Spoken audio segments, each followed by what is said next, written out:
What's up, guys? I'm Brycen Sanders from Ole Miss. I really hope y'all enjoyed this interview I did. I had a great time. And if y'all are interested in becoming a fan of a new college football team or a new player, I hope y'all become a fan of me and become a fan of Ole Miss. I appreciate you guys.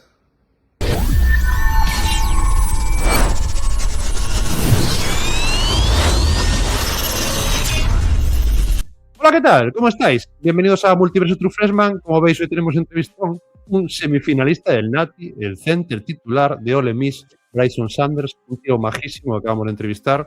Y aquí mi compañero, mi amigo de raritos, Vic. ¿Qué tal, tío? ¿Cómo estás? ¿Qué tal? ¿Cómo estáis? Pues la verdad que muy ilusionado, Adri, con la entrevista que tenemos hoy. Un chico muy interesante, el center de Ole Miss, uno de los programas más tops que hay a día de hoy en el college football. Como has dicho, un semifinalista del Nati, que perdieron contra los finalistas, obviamente, valga la redundancia, contra Carson Beck y compañía. Y muy interesante porque es un center, es una posición muy no infravalorada, podría decir, o poco conocida, y Menos estoy conocida. seguro que estoy seguro que nos va a contar cosas muy interesantes, y compañero de un tal Trinidad Chamblis que creo que va a dar mucho de qué hablar este año. Sí, o sea, tenemos muchísimas ganas de ver a Ole Miss este año sin Lane Kiffin, que lógicamente preguntamos un poco cómo fue, ¿no? O sea, al final acabamos de hacer la entrevista y creo que nos ha dejado muchísimas cosas, o sea, es una pasada la entrevista. Tío, muchísimas gracias por estar aquí conmigo, o sea, es un placer que te pases por aquí.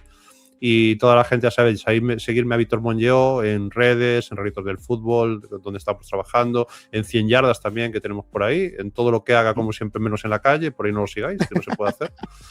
Y nada, os dejo con Brycen Sanders. Quiero daros las gracias a todos por el apoyo y seguimos trabajando en este verano de entrevistas. Vamos a ello. Bienvenido a Multiverso True Freshman, Brycen. Muchísimas gracias por aceptar nuestra invitación. Para empezar, nos gustaría ir al principio de tu historia. ¿Dónde naciste, dónde creciste y cuándo empezó tu relación con el fútbol? Welcome to Multiverso True Freshman. Brycen, thank you so much for accepting our invitation. To start, we would like to go back to the beginning of your story. Where were you born? Where did you grow up? And when did your relationship with football begin? Yeah, thank you guys for having me on. I grew up most of my life in Nashville, Tennessee, and also in Chattanooga, Tennessee. They're about 2 hours apart. I mean, I've been around football my whole life. My dad was a high school football coach when I was growing up. He played college football, and my grandfather played college football as well. So I've just been around the game my whole life. I've always kind of been the biggest person, so I've always pretty much been an offensive lineman my whole life. So I mean, that started right from birth. My dad kind of knew I was going to be a football player. He coached me like that. So, straight from birth, I was born to be a football player.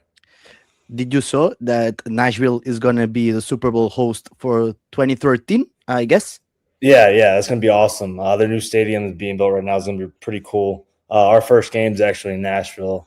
So it'll be pretty cool to, go back there and see some friends and family that lives there right now. Okay. Uh-huh. Como decías, en tu caso, la línea ofensiva parece venir casi de familia. Tu padre jugó de center, tu abuelo también jugó de center en Ole Miss. ¿Qué significa para ti esa conexión familiar con la posición? In your case, offensive line almost seems to run in the family. As you said, your father played center. Your grandfather also played center at Ole Miss. What does that family connection with the position mean to you? It means a lot just because, I think I have that experience over a lot of other people.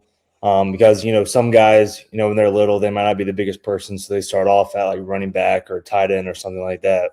But in my case, the first time I played football was in 5th grade, and I was an offensive lineman.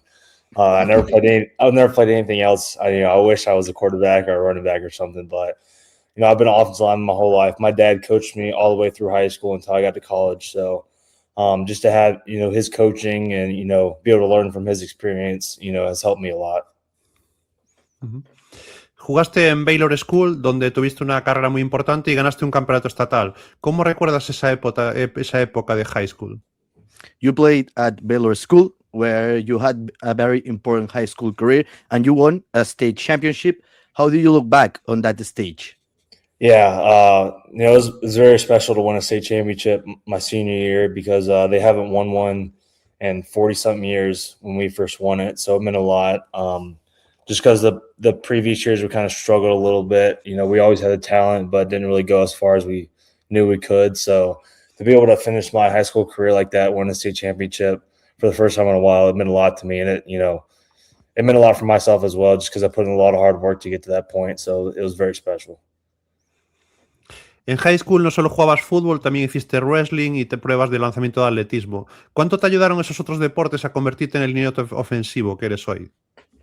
In high school, you didn't just play football. You also compete in wrestling, and throwing events in the track fields. How much did those other sports help you to become the offensive line you are today? Yeah, I think wrestling was a big one, just because wrestling, you got to be lower than the other guy. It helped me work core strength, helped me work technique, and also it was very good conditioning because those weight rooms get very hot, very long practices, and it's just good for toughness as well. I think just playing another sport really helps the competitive side that you need. You always need to be competitive in everything you do, because that not only helps you in other sports, but it also helps in football as well. It also just gave me something to do. So I'm not just sitting around being lazy. It helped me get out, be active, and just stay in shape. Okay. Durante tu época en Baylor School te convertiste en uno de los mejores recruits de línea ofensiva del país. ¿Cómo viviste ese proceso de recruiting? During your time at Baylor School, you became one of the top offensive line recruits in the country. What was that recruiting process like for you? Yeah, it was very fun recruiting process. It got very stressful toward the end of it as well. But I got my first offer right after my sophomore year. So that was pretty early because I wasn't going to commit till right before my senior year. So I was almost 2 years of being recruited by a lot of different colleges. But I'm very thankful and very blessed, to go through that recruiting process because I know a lot of guys don't get to do that. And, it's their dream. So I'm very blessed. It came down to Ole Miss, Tennessee, and Oklahoma for me. All three great schools, all three great offensive line coaches, which was something I was looking at very importantly. Obviously, that's a big part. I just felt like Ole Miss and Oxford, Mississippi was the best place for me where I could come and, just put my head down and work really hard. And I love the campus and I love the school, and that's why I chose it here. Cuando llegaste a Ole Miss, ¿qué fue lo que más te impresionó? No hablo solo del nivel SEC dentro del campus, sino también de la universidad en general, el campus, la gente, el ambiente, la cultura. ¿Cómo es vivir Ole Miss desde dentro? When you first arrived at Ole Miss, what impressed you the most? And I don't just mean the SEC level on the field, but the university as a whole, the campus, the people, the atmosphere, the culture. What is it like to experience Ole Miss from the inside? Yeah, I think Ole Miss is one of the most beautiful campuses in America. That's what we're known for: the Grove, tailgating before the game. Just all the people here, and it's a very loyal fan base as well.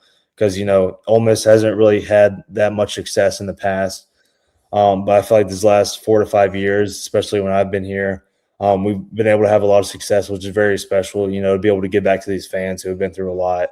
And this atmosphere is amazing. We sell out every game; they get very loud, and the support. Even when it's not football season, you can just walk around town, and the locals here, the fans, they just support you. They always come up, say hi, want a picture. So it's just love everywhere, all around. It's a great culture to be in. Nice. Tu historia es muy interesante porque no llegaste y fuiste titular inmediatamente. Tuviste que esperar, trabajar, aprender y tener paciencia. ¿Cómo fueron esos primeros años para ti?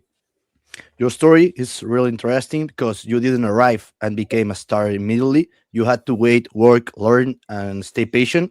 What were those first years like for you? Yeah, I think, coming in, I knew I wasn't going to be able to play my freshman year just because it's hard for a lineman to come in and start as a true freshman. So I kind of knew that was going to be a year where I'm just going to come, sit back, learn everything, get adjusted, get stronger. But I really thought my second year I was going to have a chance to play. And when I didn't, it kind of sucked a little just because I kind of got down on myself, lost confidence in myself a little bit. But I think when I look back at it now, it's a good thing just because I got another year to learn, another year to get adjusted. And when I finally got a chance last year, that helped me a lot, being able to sit for 2 years and watch the guys in front of me and get stronger in the weight room. So, during the moment, it sucked not being able to play because obviously you want to go on the field and play. But I think it really helped me grow into who I am today. Okay. Después llega 2025 y te conviertes en el center titular de Ole Miss. ¿Cómo fue ese momento en que supiste, esta es mi oportunidad?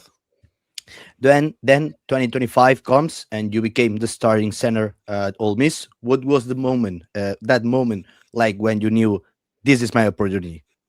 Yeah, I mean, it obviously felt good just because, all the hard work, kind of finally paid off. Especially because, during that second year, you don't know, what the end of the tunnel kind of looks like. You don't know if your hard work's going to pay off. So to finally be able to put myself into that position and, be a starter and get to play, it meant a lot, not only for me, but I think for my family as well, just because, it's special to go out there and play in front of them. Okay. Luego te preguntaremos más concretamente por el playoff, pero hubo momentos en los que la ofensiva de Ole Miss en temporada regular fue una de las mejores y más explosivas del país. ¿Cómo viste personalmente esa temporada en la que por fin pudiste tener un rol protagonista y qué sentías al formar parte de esta unidad así? Then we're going to ask you about the playoffs, but in the regular season, there were moments when the Ole Miss offense was one of the most explosive in the country. From your position on the offensive line, what did it feel like to be a part of a unit like that?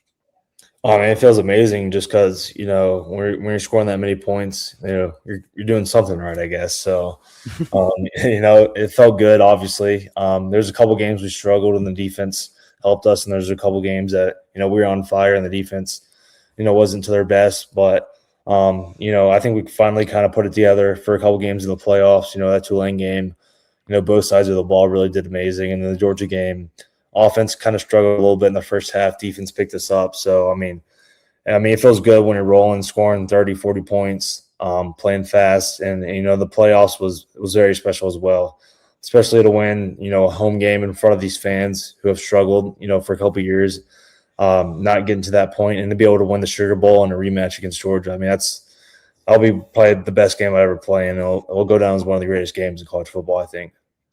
And one player of your offense, was drafted in the second round, Sterling, if I'm not wrong.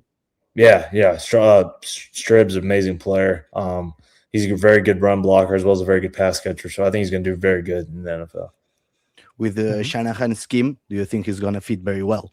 Oh yeah, I think he will. Yeah. We also have a wide receiver, Jordan Watkins, who's there from Ole Miss too. So we got two of them over there. So I think Shanahan likes the Ole Miss players. Hablando ya de tu posición, para mucha gente el center es una de las posiciones menos entendidas, pero es absolutamente clave. Haces el snap, les defensas, comunicas protecciones y marcas todo en la línea. ¿Cómo explicarías tú la responsabilidad de jugar de center? Talking about your position now, for many people, center is one of the last understood positions, but is an absolutely key. You snap the ball, read defenses, communicate protections, and set the tone for the line. How would you explain the responsibility of playing center? Yeah, I mean, I think I'm biased, but I think center is one of the hardest positions in college football, and they're one of the first people to get the blame if things aren't going good, and when things are going good, no one really cares about them. But center is very hard. Like you said, the first step is snapping the ball, which people think is very easy, but it's when things are flying, when you're playing fast, you don't always think about that, and you can definitely mess up snaps a little bit. And then at Ole Miss, with how fast we play, we try to snap the ball every 15-ish seconds. So, I gotta read the defense fast. I gotta communicate the calls to the O-line, and get ready to snap the ball and block one of the best defenders in the country against me in the SEC. So, center is definitely one of the hardest positions. It's thankless for sure.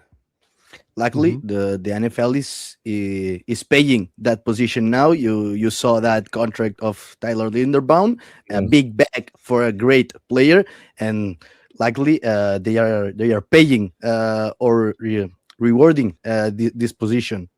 Yeah, I think people are starting to realize how important a very good center is, especially in the Raiders' case for a rookie quarterback. So I think NFL is definitely starting to realize how important they are. Hablando un poco de esa relación, esa química que se construye, ¿cómo se construye una química entre un center y un quarterback? Tú empezaste con Austin Simmons, luego después con Trinidad Chambliss. ¿Cómo es construir esa química? Now we want to talk about the chemistry between the center and the quarterback. You work with some quarterbacks, but especially this year with Trinidad Chambliss. How do you build that chemistry between a center and a quarterback? Yeah, I think it just all happens through, repetition through practice. I think it's definitely important for our case just because of how fast we play. He's got to know, how long it's going to take me to make my calls. And if the defense, switches or changes, he knows I'm going to want to rechange my call. So he's not going to be able to snap the ball when I'm making my call. So I think, it all happens during practice. Our coaches do a great job of that, putting us in different situations, having a lot of walkthroughs to build that chemistry. Okay. Y cuando jugáis en estadios muy ruidosos de la SEC y casi no se puede escuchar nada, ¿cómo os comunicáis en esa línea ofensiva antes del snap? ¿Hay señales, gestos, pequeños trucos que usáis para aseguraros que todo está en la misma página? Bueno, un poco también lo que puedas contar, tampoco queremos desvelar nada que sea secreto. When you play in a very loud SEC stadiums and you can barely hear anything, how do you communicate on the offensive line before the snap? Are there signals, gestures, or little tricks you use to make sure everyone is on the same page? You can say what hold on. What you can say to us, we don't want to know a secret gesture or something. Yeah. I mean, when we're in a loud stadium, I just try to talk as loud as possible when we're making the call. We don't really have a signal or anything. I just, try to yell as loud as I can in a span of 2 seconds. And the guys playing next to me do a good job of, telling the tackles to call as well. Because I think when we're playing in a very loud stadium, the tackles really can't hear what I'm saying. So I got to tell the guards, and the guards tell the tackles. So it's kind of a game of telephone, just going down the line, telling each other to call. The loudest stadium you've ever played? Georgia was very loud last year, especially in the fourth quarter, and I think Oklahoma was very loud as well. Okay. Me interesa mucho cómo estudia el juego un center, ¿no? Cuando veis film durante la semana, ¿qué estáis buscando exactamente? Tanto en vuestra propia ofensiva, comunicación, protecciones, timing, detalles técnicos y como la defensa rival, ¿no? Fronts, bleaches, tendencies. ¿Cómo se prepara mentalmente un center para un partido? We are really interested in how a center studies the game. When you watch film during the week, what are you exactly looking for, both in your own offense, communication, protection, timing, technical details, and in the opposing defense, fronts, blitzes, tendencies? How does a center mentally prepare for a game?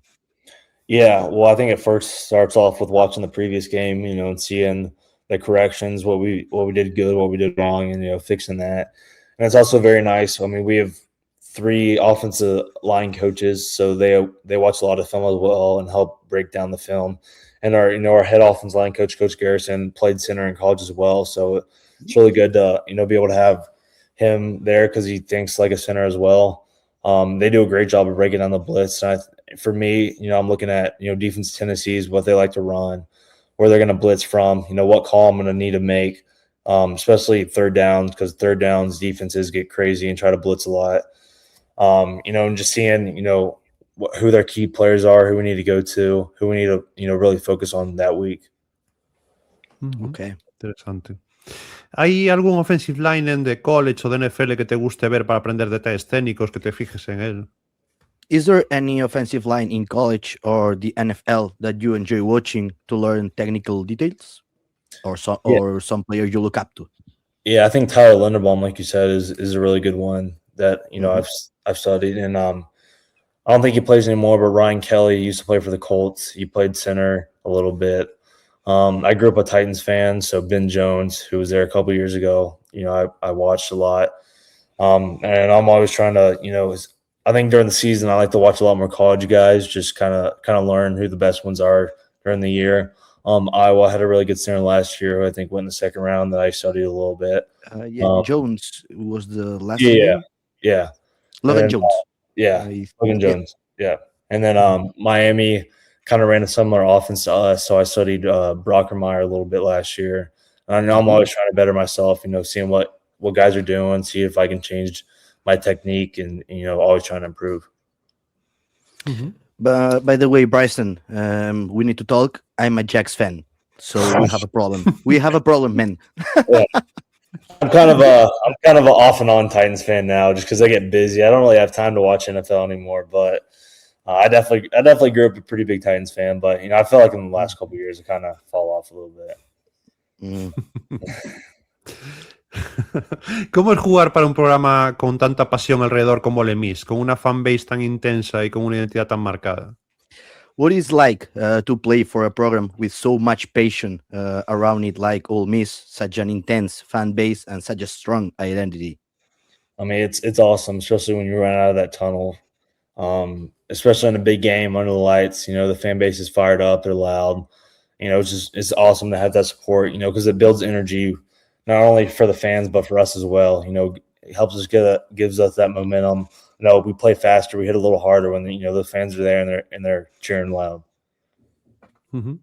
No vamos a meter ya en esta parte final de la temporada, ¿no? De este run de playoff. La temporada pasada Ole Miss vivió un momento muy particular con un cambio importante en el programa justo antes del college football playoff. Sin entrar en nada polémico desde dentro de un vestuario, ¿cómo se gestiona esa situación? ¿Qué aprendisteis como equipo sobre mantener el foco, confiar unos en los otros y seguir compitiendo cuando alrededor hay mucho ruido? Last season, Ole Miss went through a very unique moment in the late season with a major change in the program right before the college football playoff. Without getting into anything controversial from inside a locker room, how do you handle a situation like that? What did you learn as a team about staying focused, trusting each other, and continuing to compete when there is a lot of noise around the program? Yeah, I mean, it was definitely a weird situation, but I feel like we knew no matter what coach was going to be out there that we had the talent in that locker room to be able to go win and go compete for national championship. And I think we're all glad that when it was over, it was finally over because we go back to just focusing on football. And that's all we wanted to do. We just wanted to go out there and play. We didn't really care about all the noise. We just wanted to go out there and go play our best football and try to go win a national championship and make a run, which we did. Okay. Ujú. El primer partido de playoff fue contra Tulane en Oxford, en el Bob Hemingway Stadium. Era la primera aparición de Ole Miss en el College Football Playoff y además delante de vuestra gente. Ganasteis 41-10. ¿Cómo recuerdas ese día y qué significó para ti vivir un partido histórico así en casa? Now we're going to talk about the playoffs. The first game was against Tulane in Oxford at Bob Hemingway Stadium. It was Ole Miss' first appearance in the college football playoff, and it happened in front of your own fans with a big win, 41-10. How do you remember that day, and what did it mean to you to experience such a historic game at home? Yeah, it meant a lot just because, like I said earlier, that fan base, kind of been through a lot of ups and downs. We've had talent before and we didn't make it that far. And they've gone through some dark years. To be able to have a home playoff game for the first time in history was very special. I'm just running out of that tunnel and that loud fan base and, going on the field and doing our thing and getting a big win. And seeing some of the younger guys, some of the walk-ons in there toward the end was very special as well. Nice. Después llega la Sugar Bowl contra Georgia, un rival que os había ganado durante la temporada regular. En ese escenario contra un protagonista tan grande, Ole Miss gana 39-34 en un partido increíble y consigue una de las victorias más grandes de la historia reciente del programa. Desde dentro, ¿cómo se preparó ese partido y qué sentiste al ver que podíais cerrar esa revancha en un escenario tan grande? Then came the Sugar Bowl against Georgia, a team that had already beaten you during the regular season. On that stage, against a program like Georgia, Ole Miss won 39-34 and got one of the biggest wins in recent program history. From the inside, how did you prepare for that game, and what did it feel like when you realized you could finish that great match on such a big stage? Yeah, well, going back to the regular season game, I mean, we as an offense, we played very good. I mean, we scored, I think, on like 5 or 6 out of our drives. We scored almost every drive. I think we scored 35 points. We just couldn't quite finish it at the end. But we knew that we were going to be able to score on this defense, and that we were very close to winning at their place earlier in the year. So I think if we knew that, if we prepared the right way and we went out and just played our game, that we were going to be able to, have a chance in the game. The defense stepped up big time. Special teams stepped up big time, and everyone just. That was the first game. I feel like we played a very complete game. All 3 phases. It was amazing to just hold that trophy up at the end of the game and, because a lot of people doubted us before that, and just to prove them wrong, felt good. Si alguien no vio ese partido debería verlo, porque es increíble. Sí, a mí me cierto. alucinó.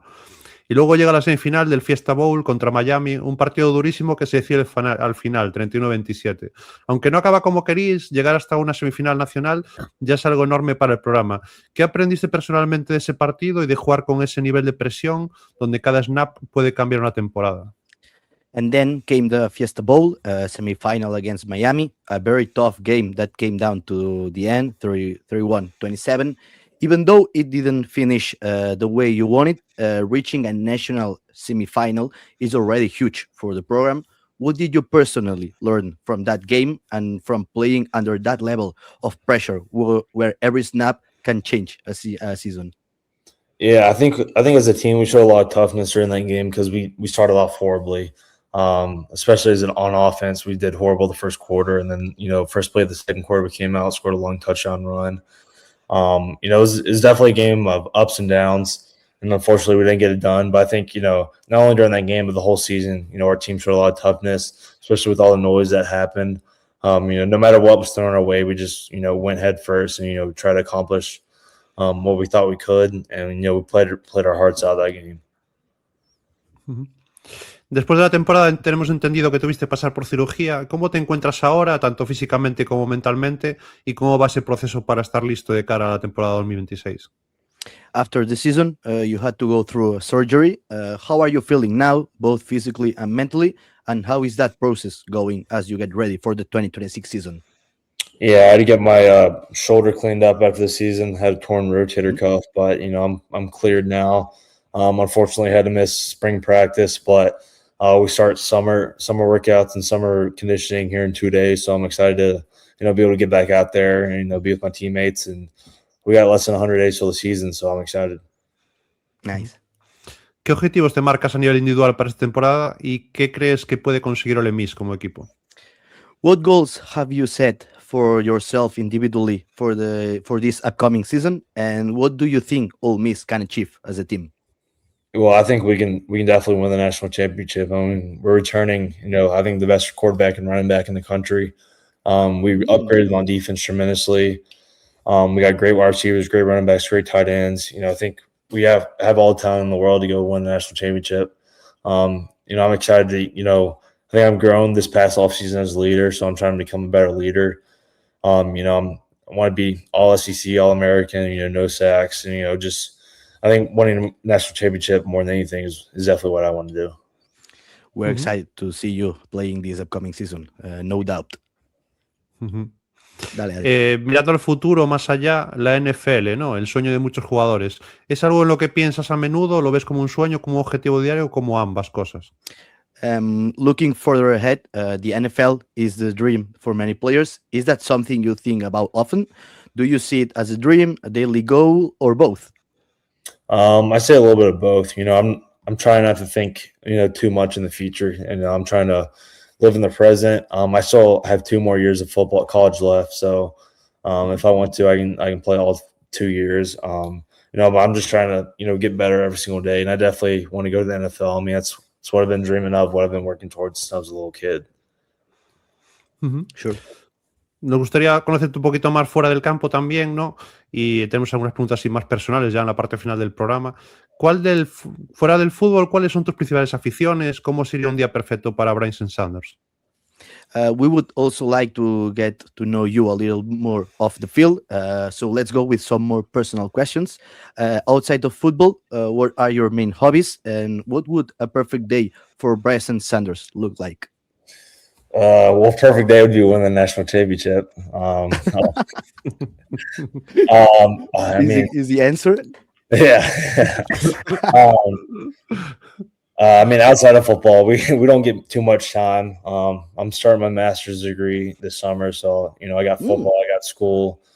I just watch TV, watch some movies, golf a little bit, just hang out with my teammates, but not really too much besides football that I like to do. What are you studying in the master? Well, I graduated 2 weeks ago with a business degree, and then I'm starting my master's in sports business. Okay, nice. Interesting. Hemos leído también que eres muy disciplinado con tu rutina, alimentación, sueño. ¿Cómo es una semana normal para ti durante la temporada? We've read that you're very disciplined with your routine, nutrition, and sleep. What does a normal week look like for you during the season? Yeah, well, I think during the season I get up to the facility about 6:45, 7 a.m. because we practice in the mornings. So I try to get in bed try to be asleep by 10 o'clock every night. So I can get 7.5 to 8 hours of sleep, hopefully. Then we're at the facility all morning, afternoon, got some school, and then we come back out for more film. Make sure to eat good dinner, snacks, and then, back to sleep again. So it's just sleep, eat, football, basically. That's it. Ujú. Un poco hablando de tus gustos, ¿no? ¿Cuál es tu artista o grupo musical favorito? Who's your favorite music artist or band? Ooh, I can either listen to a lot of rap or listen to a lot of, like rock music. I like the Red Hot Chili Peppers, Okay. Metallica, but then I also listen to rap, Lil Uzi Vert, Young Boy. So I can switch it up a little bit. Okay. ¿Una película o serie favorita? Favorite movie or TV show? The Sopranos is my favorite TV show of all time. Mm. I love it. For movie, The Departed, Godfather, Patriot, those movies. Ujú. Good movies. ¿Una comida favorita? Favorite food? Steak, salmon, pasta, probably those. Okay. Si no jugaras a fútbol, ¿qué otro deporte crees que practicarías? If you didn't play football, what other sport do you think you would play? Oof. I grew up playing baseball. Baseball is the first sport I played, and I was pretty good at it. So probably playing baseball, honestly. Okay. Ujú. ¿Hay algún deportista de otro deporte al que admires especialmente? Is there any athlete from another sport that you especially admire? Well, I'm a big Braves fan, so Ronald Acuna, Okay. Austin Riley, guys on the Braves. Michael Jordan, obviously, is a GOAT. Basketball. Tom Brady, just his story, his work ethic, I think, means a lot. Yeah, Ujú. sure. ¿Tienes alguna superstición o rutina especialmente antes de los partidos? Do you have any superstition or special routine before games? Honestly, not really. I try to eat kind of the same thing before the night of the game just because I know how my body, breaks that down. But I'm really not too superstitious. I honestly don't believe in superstitions at all. I just like eating the same food, but I don't think that's really superstitious. Okay. ¿Qué es algo que la mayoría de la gente no esperaría de ti? ¿Algún talento oculto, hobby, curioso, dato divertido?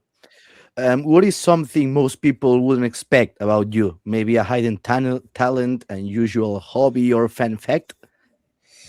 Ooh. I don't know. That's a tough question. Maybe that I just like to golf. I don't know. I'm a pretty big guy, so big guys usually not too great at golf, but I'd say I'm half decent at golf. So Okay. ¿Cuál es tu mejor recuerdo hasta ahora dentro del fútbol? What is your best memory in football so far? I'd say either winning the state championship when I was in high school or winning the Sugar Bowl this past year, just because both of those really meant a lot to me. And, I put a lot of hard work in for both those opportunities to happen. So I think those two for sure. Okay. Ujú. ¿Y un momento divertido, alguna anécdota que puedas contar, claro? And what is the funniest moment or story you can share with us? We got a walk-on lineman on our team who's probably the funniest guy on our team. And after every game we win, he comes up and sings a fight song. I can't really say the song right now. It's got some words in it, but he's hilarious. The guys on the team know it, but he's awesome. Awesome, man. Bueno, para acabar, la última. Como sabes, somos de España y el fútbol americano está creciendo muchísimo aquí. La NFL ya ha jugado en Madrid y volverá a hacer en los próximos años. Cada vez hay más gente siguiendo college fútbol y programas como Ole Miss.